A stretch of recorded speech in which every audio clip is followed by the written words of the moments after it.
On vous le répète souvent dans cette émission, l'abus de soleil peut être dangereux pour la santé, mais il faut aussi savoir qu'il est indispensable pour notre organisme, ce soleil, car c'est lui qui nous fournit notamment la vitamine D. Avec le docteur Martine Pérez, médecin généraliste, on va voir ce matin pourquoi est-ce qu'on a absolument besoin de cette vitamine D. Oui, on a besoin de cette vitamine D et par ailleurs, les médecins hésitent toujours entre ne vous exposez pas au soleil et exposez-vous un peu. C'est pour ça qu'on va un peu mettre les pendules à l'heure maintenant. Alors, c'est quoi la vitamine D ? 11h23. 11h23, voilà, parfait. Alors, vous savez qu'au niveau de la peau, il y a les ultraviolets B et ces ultraviolets B, quand il y a du soleil ou de la lumière, ils permettent la formation de vitamine D à partir d'un dérivé du cholestérol qui émerge au niveau de la peau. Et donc, grâce à l'action des ultraviolets, alors je vais vous passer les détails, ce dérivé est transformé en 25-hydroxyvitamine D. C'est ce qu'on dose d'ailleurs dans le sang pour savoir si on est carencé ou pas. Et donc, cette vitamine, cette 25-hydroxyvitamine est transformée au niveau du rein en vitamine D. Alors, cette vitamine, elle est ancienne, elle a été découverte dans les années 20 à peu près. Mais à l'époque, on s'était rendu compte que c'était les enfants qui souffraient de rachitisme, qui avaient des problèmes au niveau des os, qui manquaient de vitamine D.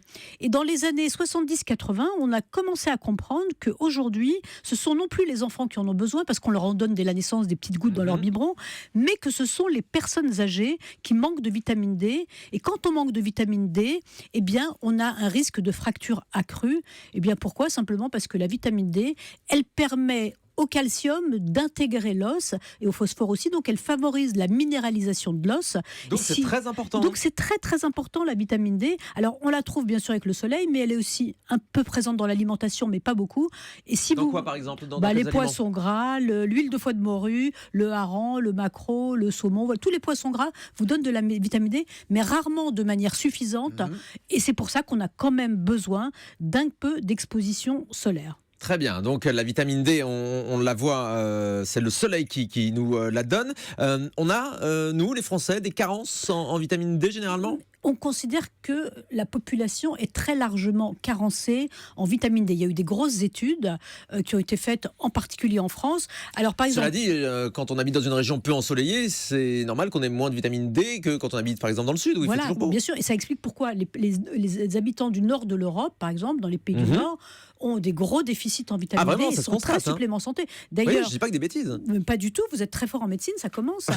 Et, grâce à vous. Et par exemple, c'est des pays où, par exemple, on met de la vitamine D dans le lait qu'on vend, ou on le met dans les produits laitiers. Enfin, il y a des pays où on fait des supplémentations alimentaires collectives pour que les gens soient pas trop déficitaires. Et ben, en France, par exemple, on a eu des études et 30% des adultes qui vivraient au nord de Paris, donc dans toute la région nord, seraient carencés en vitamine D. 50% des femmes ménopausées seraient carencées. 75% des personnes qui ont de l'ostéoporose. Et figurez-vous que pour les personnes âgées qui vivent en institution, 98% auraient une carence en vitamine D. En maison de retraite, c'est ça ? En maison de retraite. 98% ? Mais pourquoi ? Parce tout le monde. Parce que d'abord, quand on est âgé, eh ben, la peau fabrique moins de vitamine D et quand on est âgé, on sort beaucoup moins à l'extérieur et en institution encore plus. Les personnes restent malheureusement très souvent enfermées et donc elles ont des très fortes carences en vitamine D. Il y a même une étude il n'y a pas très longtemps, sur 42 000 personnes âgées, on s'est dit qu'est-ce qu'on pourrait faire pour éviter les fractures. Et donc la moitié de ces 42 000 personnes ont pris de la vitamine D, l'autre moitié n'en a pas pris. Eh bien on s'est rendu compte que juste avec une petite supplémentation quotidienne de vitamine D, eh bien on réduisait de 20% les fractures pour les personnes âgées qui en avaient pris par rapport à celles qui n'en avaient pas pris. Donc il y a vraiment un âge où ça vaut vraiment le coup de prendre des supplémentations en vitamine D. Et allez prendre le soleil, donc, c'est ce qu'on peut vous conseiller en vous protégeant. On a déjà donné les principaux conseils. Oui. Alors pour le soleil, c'est pas la peine de se mettre trop au soleil, si ça peut faire plaisir aux dermatologues. C'est que il suffit de se mettre 10 à 12 minutes par jour au soleil, ce qui est assez peu, d'exposer la moitié de son corps, c'est-à-dire les bras et les jambes, et ça suffit. Ça suffit amplement pour avoir une bonne dose de vitamine D.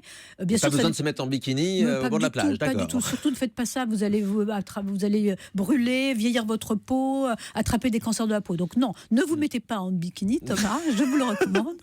Et donc, 10 minutes par jour, ça suffit amplement. 10 minutes par jour, entendu. On fabrique beaucoup de vitamine D, le corps humain arrive à fabriquer beaucoup de vitamine D? Alors, si vous vous exposez tous les jours pendant 10 minutes, ou 2 à 3 fois par semaine, même disent les experts, vous pouvez fabriquer suffisamment de vitamine D quand vous êtes jeune, enfin quand vous avez moins de Oui. 60 ans. Le problème, c'est qu'en vieillissant, le système de fabrication de vitamine D, il est moins performant. Donc, même si vous vous exposez au soleil, après 60 ans, vous en fabriquez moins. Par ailleurs, tout dépend de votre carnation. Les gens très blancs fabriquent très vite de la vitamine D. Ah oui, ça dépend du type de peau. Voilà, ça dépend du type de peau. Et si vous avez une peau très foncée, eh ben, vous fabriquez moins de vitamine D. Et c'est pour ça que les personnes, par exemple, d'origine africaine ou de Sub-Sahara, qui arrivent dans les pays européens, quand elles sont dans leur pays natal, elles n'ont natal, oui. Oui, gorgée de soleil. Gorgée de soleil, ça va. Et quand elles arrivent dans les pays occidentaux où il n'y a pas de soleil, ça pose un problème. Elles ont plus de risque d'ostéoporose. Et je pense à un truc, les crèmes solaires, les écrans solaires, ça a un effet sur la synthèse de la vitamine D du coup? Bah oui, parce que si vous mettez des protecteurs solaires, eh bien vous empêchez votre peau de fabriquer de la vitamine D. Donc, vous pouvez bien sûr vous en mettre sur le visage pour pas vieillir, pour pas avoir de cancer, sur le cou.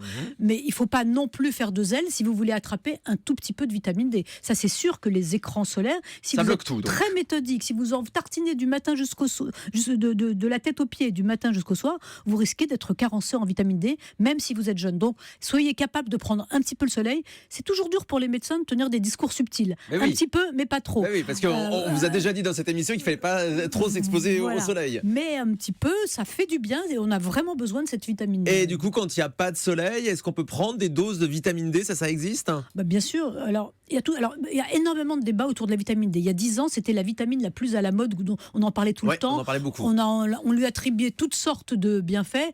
On en est un peu revenu. Néanmoins, on sait, en tout cas à coup sûr, qu'à partir de 65 ans, on peut prendre une supplémentation en vitamine D régulièrement, soit une fois tous les 3 mois, il y a des unidoses, soit tous les jours. C'est quoi, sous forme de comprimé? Non, c'est des ampoules d'unidose D'accord. une fois tous les 3 mois, ou des comprimés tous les jours. Et ça permet d'abord de renforcer la minéralisation des os, et ça permettrait, paraît-il, aussi d'améliorer la masse musculaire. Donc ça lutterait contre les chutes et contre l'ostéoporose, donc ça réduirait le risque de fracture. Donc pour les personnes âgées, c'est important. Alors il y a eu un grand débat. Est-ce qu'il faut doser la vitamine D avant de donner des supplémentations ou pas? Aujourd'hui, on s'accorde pour dire que les risques de surdosage ne commencent qu'à des très fortes quantités. Et si on donne des petites doses chaque jour, on peut se passer de dosage. Voilà pour l'importance de la vitamine D, donc la vitamine solaire.